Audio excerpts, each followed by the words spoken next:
ఓం నమ శివాయ. మనం ఇప్పుడు బెంగళూరు నుండి కోలార్ నుండి ముళిబాగుల్లో 3 కిలోమీటర్ల లోపలికి వెళ్తే ఈ టెంపుల్ వస్తుంది. విరూపాక్ష టెంపుల్.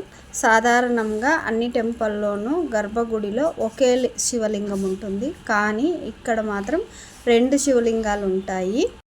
ముందు ఒకటి వెనుక ఒకటి ఉంటాయి. కారణం ఏమిటంటే ముందు ఉండేది ఆత్మలింగం అన్నమాట. ప్రపంచంలోనే 2 జాగాల్లో ఉంటుంది. ఒకటి ఇక్కడ, ఇంకొకటి గోకర్ణలో ఉంటుంది ఆత్మలింగం. ఒకనాటికి 3 కలర్లో మారుతుంది ఈ ఆత్మలింగము. ఉదయం 6 గంటల నుండి 12 గంటల వరకు ఎరుపు రంగులో ఉంటుంది. 12 గంటల నుండి 4 గంటల వరకు తెలుపు రంగులో ఉంటుంది. 4 గంటల నుండి రేపు ఉదయం 6 గంటల మధ్యలో తేనె కలర్లో ఉంటుందంట. ఇలా రోజుకు 3 కలర్లు మారుతుంది ఈ ఆత్మలింగము. ఈ ఆత్మలింగం ముందుండే ఆత్మలింగము 4 యుగాలుగా ఉంటుందంట. అగస్త్యముని దత్తాత్రేయ తండ్రి ఆత్మలింగాన్ని ఇచ్చాడంట. ఇక్కడ స్పెషల్ ఏమిటంటే శివరాత్రి నాడు సూర్యకిరణాలు కూడా ఈ ఆత్మలింగంపై పడతాయంట. ఇక్కడ పంచశక్తులు కూడా ఒకే చోటు ఉంటాయి. మహాగణపతి, పార్వతి, మారమ్మ, బగలముఖి అమ్మ, విరూపాక్ష స్వామి, ఇలా ఇంతమంది ఇక్కడ ఉంటారు. ఎలాంటి సమస్య ఉన్నా సరే ఇక్కడికి వచ్చి మనం అక్కడ ఒక ట్రయాంగిల్ షేప్లో నిల్చుకొని మన సమస్య ఏమున్నా చెప్పుకొని విరూపాక్ష స్వామిని 11 సార్లు మనము మొక్కుకున్నామంటే, మంత్రం చెప్పామంటే మనకి ఎలాంటి సమస్య ఉన్నా పోతుంది. అంటే మాట మంత్రము, దృష్టి దోషాలు, కోర్టు కచేరీ, పెళ్లి సమస్య, సంతానం సమస్య, ఇలా ఎలాంటి సమస్య ఉన్నా పోతుంది.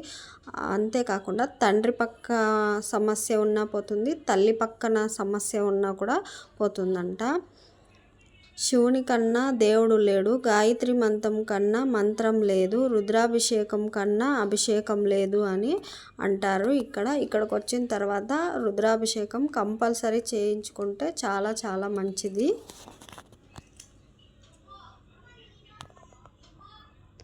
అలాగే ఇక్కడ మేమైతే పూజారి లేడు కాబట్టి మేమే హారతి ఇచ్చి మేమే పూజ చేసుకున్నాము. మాకైతే ఈ టెంపుల్ చాలా చాలా బాగా నచ్చింది.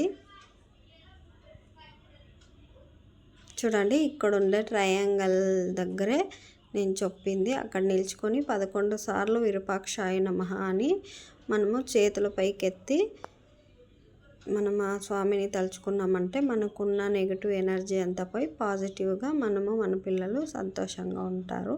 అలాగే మనం గుడి చుట్టూ కూడా 3 ప్రదక్షిణాలు అయితే చేయాలి.